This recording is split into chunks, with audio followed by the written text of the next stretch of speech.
কলেজে নবীনবরণ অনুষ্ঠান, আমরা যাচ্ছিলাম পঙ্কিরাজ গড়াই ছেড়ে খুব স্টাইল মেরে, কিন্তু কে জানতো হঠাৎ রাস্তার মাঝে পায়ে হেঁটে যাত্রা শুরু হবে। আসবেন না কেউ, পুরো গল্পটা আগে শুনুন। তো হ্যালো ভিউয়ার্স, আসসালামু আলাইকুম। আজকে একটা স্পেশাল ডে, আমাদের কলেজে নবীনবরণ অনুষ্ঠান, তাই পুরো দিনের মজা আপনাদের সাথে শেয়ার করব। Let's go.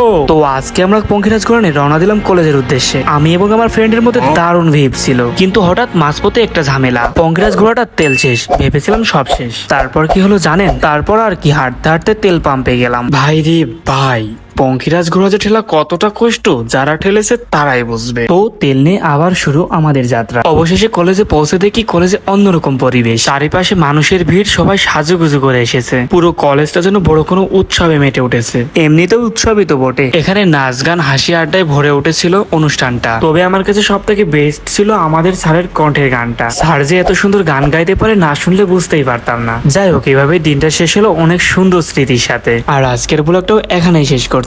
ভিডিওটা ভালো লাগলে অবশ্যই লাইক দিও, আর কোন পার্টটা সব থেকে বেশি ভালো লেগেছে কমেন্ট করতে ভুলো না। See you in the next blog. Allah হাফেজ।